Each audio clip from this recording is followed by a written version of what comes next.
What's up, everybody? We are moving on to the front of my gear swap, and man, I can't say how excited I am. I'm so sick and tired of this 4Runner that I love being so gutless with these 4:10 gear ratios. So as you may have saw in the previous video, I just installed a rear third member with 488 gears with a Detroit truetrac that I got from East Coast Gear Supply. I just wrapped that up, took a little break, and now I'm moving on to the front. So the same basic process that I did in the rear, I'm going to start with in the front. There is some different components that I'll show you. Drain the oil, jack it up, take the tires off. So that's where I'm at right now. I'm just getting kicked off. So let's get going with it and get the front wrapped up, and then maybe, just maybe, I'll be able to take it for a test drive tonight and start my break-in procedures that East Coast recommends.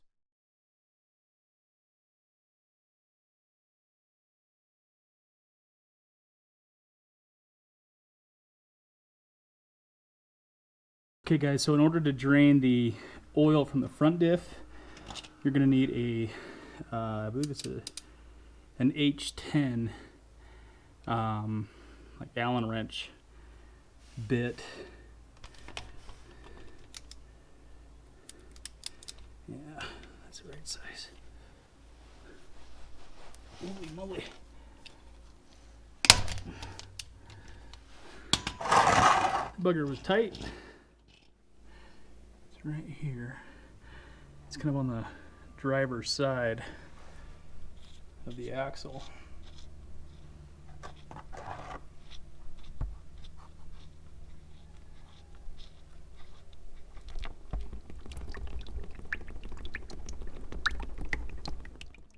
Okay, so while the oil is draining all the way out, gotta remove this cap right here so I can access the nut that holds the axles into place. So I'm going to start with a little flathead screwdriver.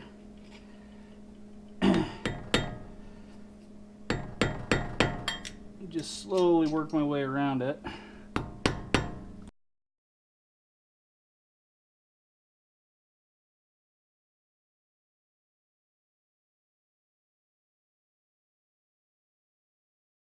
Now it's time to pull the nut off. I've got the cotter pin out, the retainer. This is a 36 millimeter.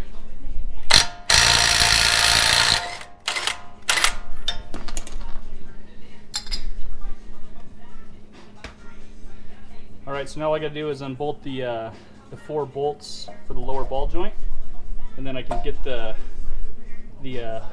front hub assembly out of the way so that I can knock the axle out. Okay guys, so now where I'm at is removing the 4 lower ball joint bolts. These are brand new. I just put them on when I did my suspension a couple of weeks ago. They're 14 millimeter.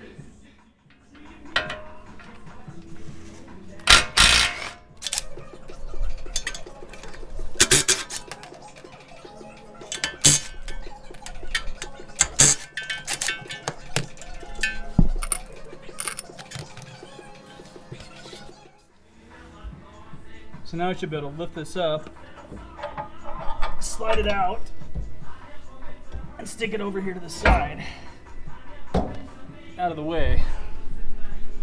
And so now, as you can see, the axle shaft has a clear path where I can pound it out. Okay guys, I'm underneath the 4Runner. This is the front axle, this is the driver's side, this is the CV axle. Right next to the front clamshells where the axle goes in here, you can see there's this lip right here. Okay, what I'm going to do is put a long crowbar on that and whack it with a hammer to free it, because there's a metal O-ring, or it's like a clip that holds the axle shaft into the clamshell itself. So that's where I'm going to put my crowbar, right there on this little lip, and I'm going to whack it out, and with a little persuasion it will come out. But it's kind of hard to show you and do it simultaneously, so I just wanted to show you this is where you want to hit, and make sure it's clear on the outside, and you'll be good to go.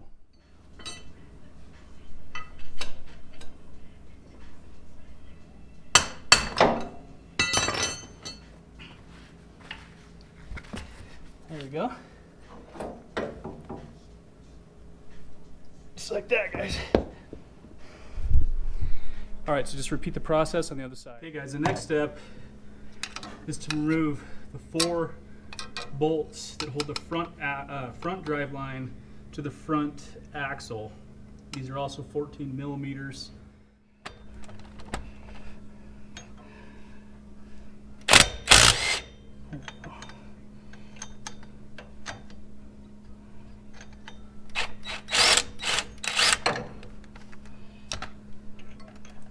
I took a quick break and went and had some dinner, and then I realized that I thought I had this hex head, this hex socket, excuse me, driver, to take out the rear bolt on the lower or on the front diff, and I didn't. I thought I had it, and I was wrong.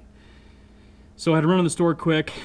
Just so you guys know, the back bolt on the front IFS clamshell is a 12 millimeter hex. Okay. So all I got to do now, everything's done with the exception of removing the vacuum lines and stuff that I think they're on the top of the diff. But I'm going to break free all the bolts and just kind of hang it here. So the back one and then the 2 right here in the front. And I do have a diff drop, okay? And then I'm actually going to remove this arm right here from a previous job I've done on a 96 Tacoma. I learned that it was easier if you just remove this arm while the front clamshell is in the suspension area. Then it makes taking the front clamshell out a whole heck of a lot easier. So that's my plan. Everything else is ready to go. So I'm going to get the plugging away and removing these bolts. But this is what that hex head looks like. 12 millimeter.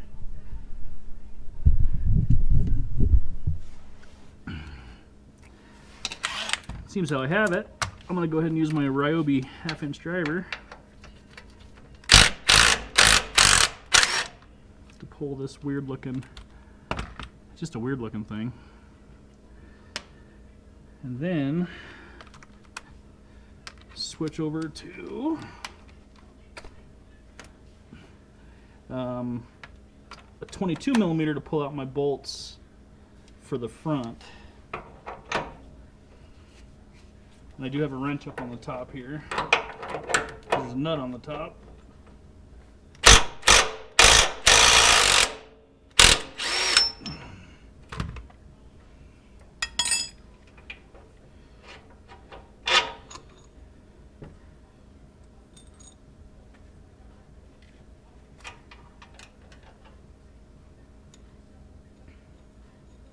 Just like that. And then the same thing over here on the passenger side.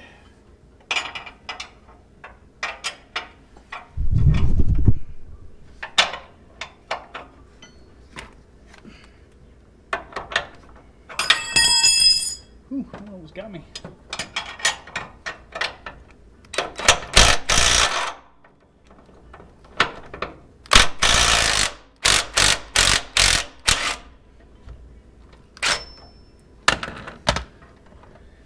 All right, so as you can see, it's starting to drop on me, which is exactly what I wanted it to do.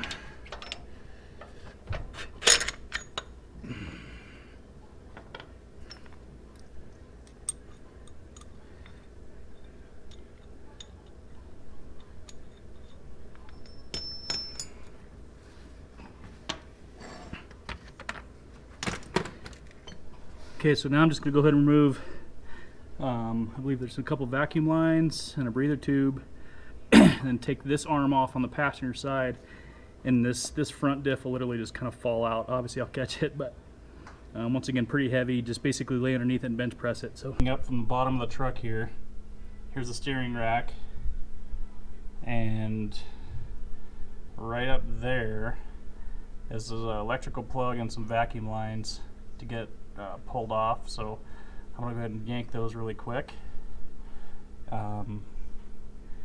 and then pull that arm off. So I've got everything unplugged from the axle, and this is the passenger side front arm I was talking about that I'm going to unbolt. which you have to do anyway. We have to transfer all this stuff to the new clamshell, but these are 19 millimeters. If you take these out, it allows more freedom and movement to get the clamshell out. So I'm going to go ahead and zip these out.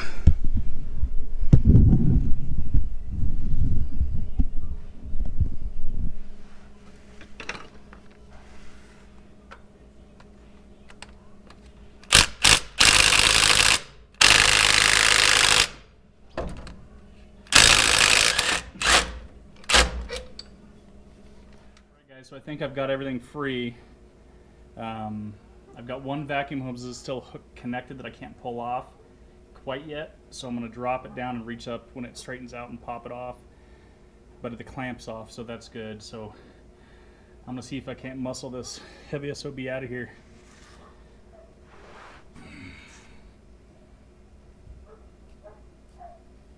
Just so you know, the hardest part is back here in the back where that weird shaped hex head's at. There's actually a bolt that comes through this cross member that you have to get out of that hole. So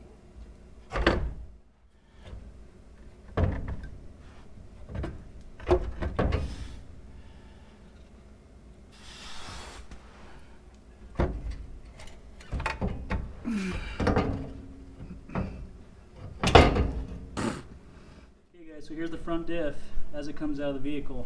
Passenger side, driver's side.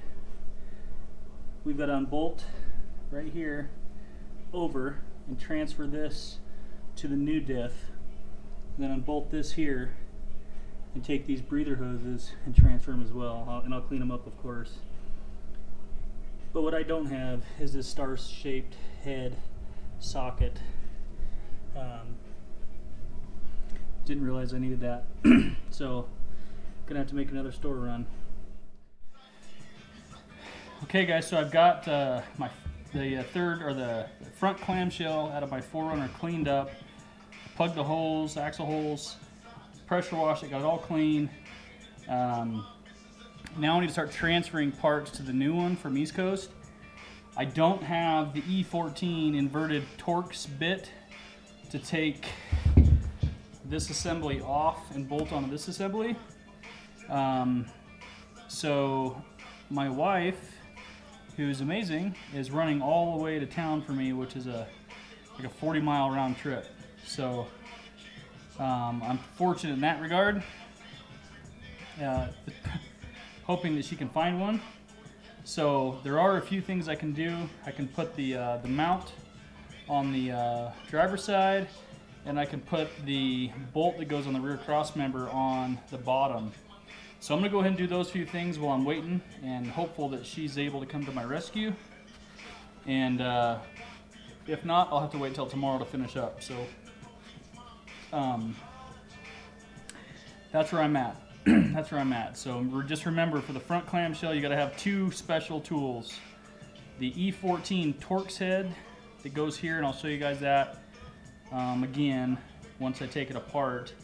And then the 12mm hex driver that takes the bolt out of the bottom. So anyways, I'm going to go ahead and get this stuff transferred over to the new one. And I'm going to go ahead and put some Loctite, some blue Loctite on the threads of these.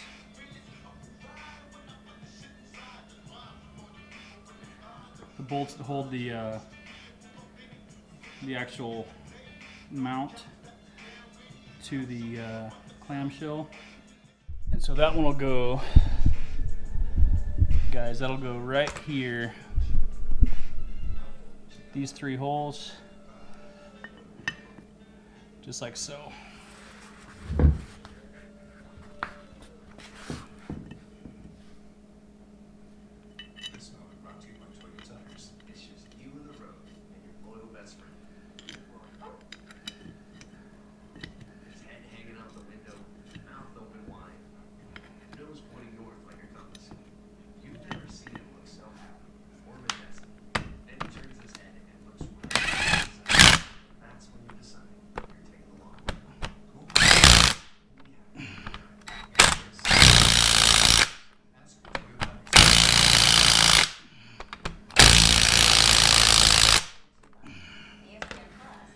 Okay, and so you also have to reuse your drain plugs from the unit you're pulling out I see, so I'm gonna go ahead and put those in too.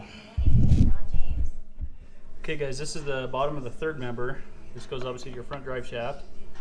This is the bolt that gives you so much trouble getting it out, and it has that weird 12mm hex nut that tightens it up. So this has to be swapped over to the new one as well, and it has two bolts, one on the bottom and top, both 17mm. So I'm going to buzz those off, put them on the new one.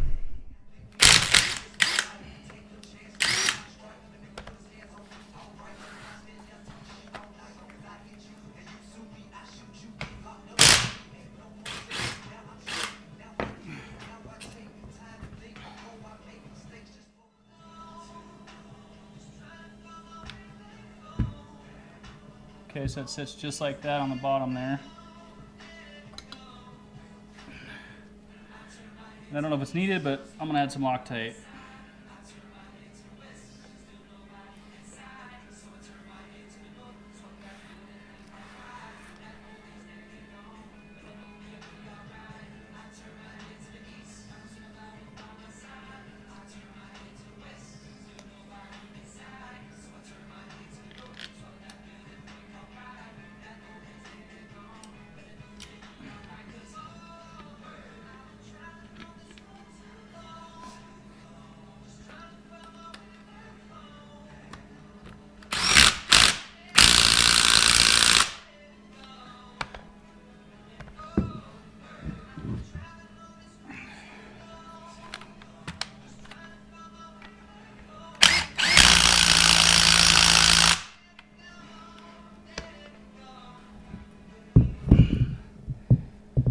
Okay guys, I think that's all I can do until I get the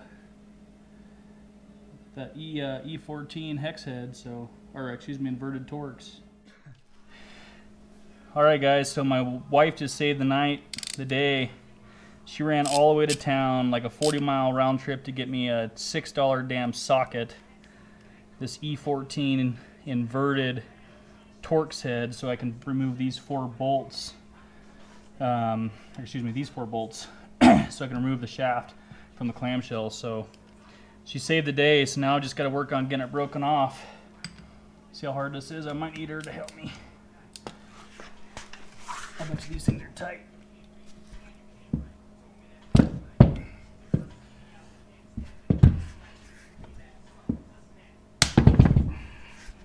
There's one.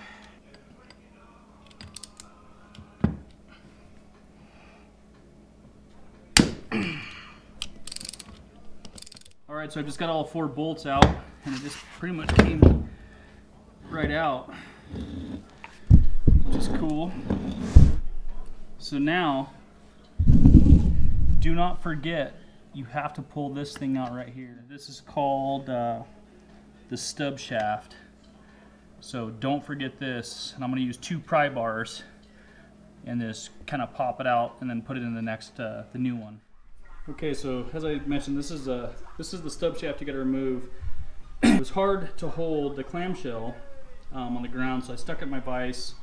So now I'm going to grab a couple of pry bars here and see if I can't get her to pop out.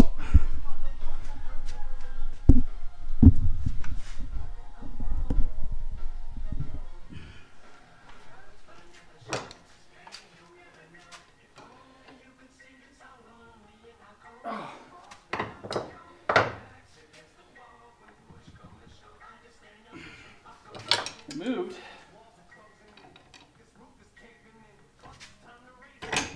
There we go. Alright guys, so this is the new clamshell from East Coast, and you can see they put a nice note in here with a sticker. It says, don't forget the stub shaft, which is what we just pulled out. So I'm going to go ahead and remove the sticker and then clean it out real good, and then put the stub shaft in. Alright, so this is what the stub shaft looks like. And the reason it's hard to get out is it has one of those spring clips on it, just like the CB axles do. So I've got it cleaned up.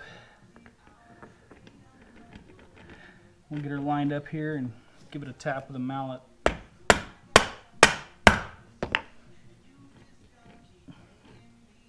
Just like that. So now what I'm gonna do is get that same Permatex I used in the rear axle, put it on this face, and then I'll put it all back together. Or I'm gonna clean that surface with some alcohol before I put the Permatex on, just so it bonds as good as it possibly can. While that's drying, I'm gonna clean up the face of the other, the passenger side axle. Face now is super clean with alcohol. I'm gonna put some of this black Permatex on it, rub it around, and just remember when you use this stuff, it doesn't take a whole lot.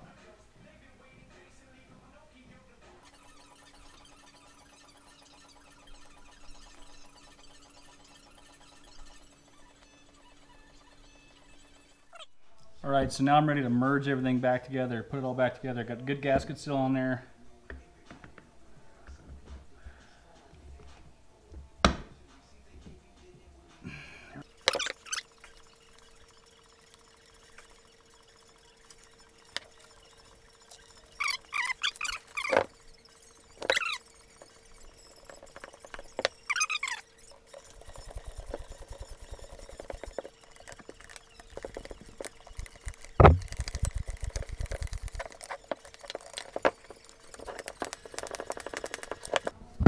Okay, with that snug down, I'm gonna go ahead and look up the torque specs really quick. We'll get her torqued, and then we can work on getting this heavy SOB back in there. All right, so these bolts, these star-shaped, or torque-shaped E14s, these are torqued to 58 foot-pounds. So my lovely wife's gonna help to hold the front end still so I can get these torqued, which I'm sure is gonna be easy to do.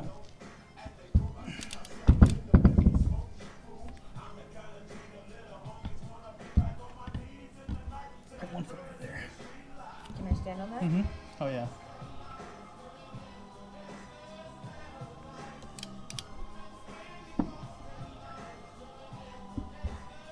Put one foot on that outside.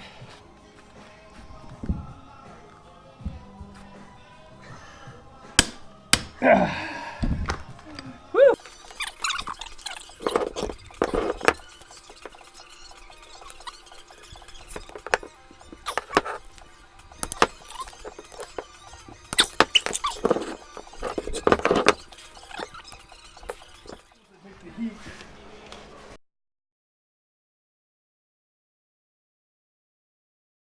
You're gonna have to move the jack.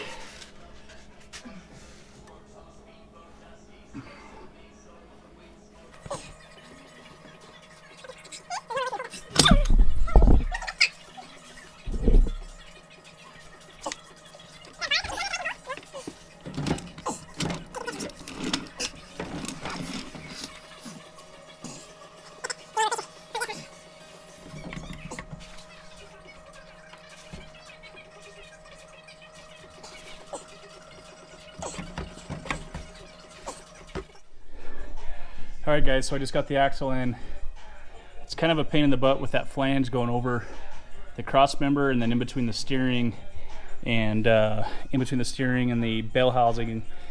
But you just got to kind of work through it, and eventually she gets up in there. I don't know how it all works, but just when you think you can't get it, it pops in. So now I just got to put the front mount bolts in and then put the nut on that back stud. So we'll get this thing fastened in for good this time.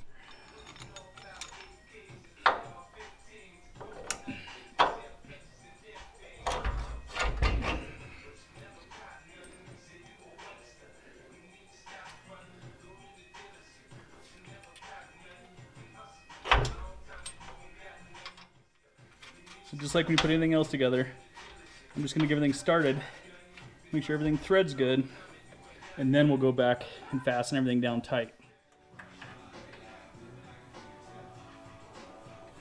Good news is, everything's threaded on good. So that is a victory.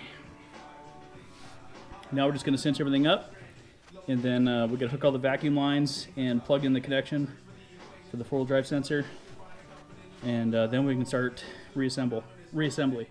All right guys, so I finally got all the vacuum lines and electronic connections put back in. It's a little bit tough just because it's hard to get your hands in there. So I'm happy to say that I am now ready to put the front drive line back in, and really getting some traction on getting this thing finished up. So that's what I'm going to work on now.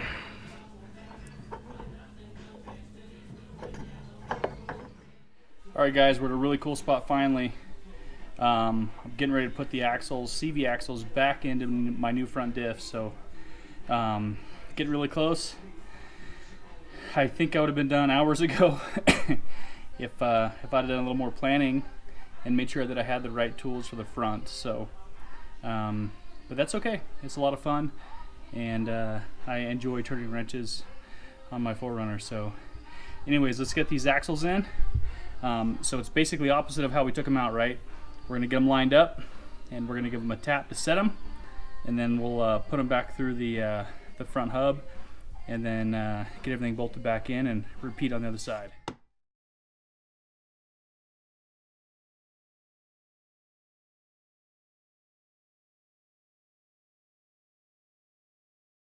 Okay guys, I've got the gears installed from East Coast Gear Supply into my 4Runner, and I just wanted to close both of these videos out for the front and rear axle and talking about the break-in procedures from East Coast.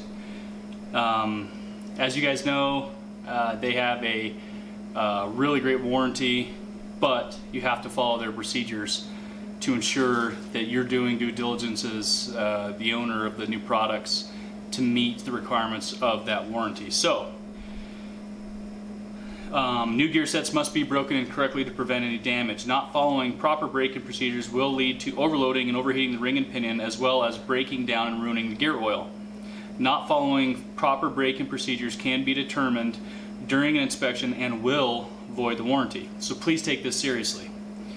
Follow the below guidelines. Only use high-quality gear oils. East Coast Gear Supply recommends Lucas non-synthetic 85140. We recommend this for the life of all of our differentials, even after the initial break-in, regardless of the manufacturer's or preferred oil. So here's what I did. On the initial run, drive lightly for 15 to 20 minutes, then stop and allow the differential to cool completely for 20 to 25 minutes. Avoid towing and heavy acceleration, as well as vary speeds every 5 to 10 minutes while driving on highways. Drive conservatively and do not drive more than 50 miles at a time without allowing a cool cycle during the first 500 miles following installation. After completing initial break-in, change gear oil at 500 miles. Small metal particles are normal and gear oil will typically be black. Excessive metal in gear oil should be reviewed by a competent differential mechanic to ensure safety of internal parts. Post gear oil change and initial break-in for towing. First time towing should be limited to light load for no more than 15 miles. Then allow differential to cool completely for 20 to 25 minutes. Repeat this procedure for first 45 miles of towing for full break-in of gears for towing vehicles. This is really important. And down, just to drive the message home one more time, at the bottom of the page it says premature overloading and improper break-in will cause gear oil breakdown and may result in ring and pinion failure, voiding the gear warranty. So that's what I'm going to leave this video at, guys. Make sure you're following the recommendations from East Coast Gear Supply. They're the subject matter experts. This is a pretty easy process and one that I'm personally going to take seriously. So I hope you found these videos to be helpful. If you have questions, comments, concerns, please post them below, and I'll be sure to get back with you as soon as I can. Thanks for watching.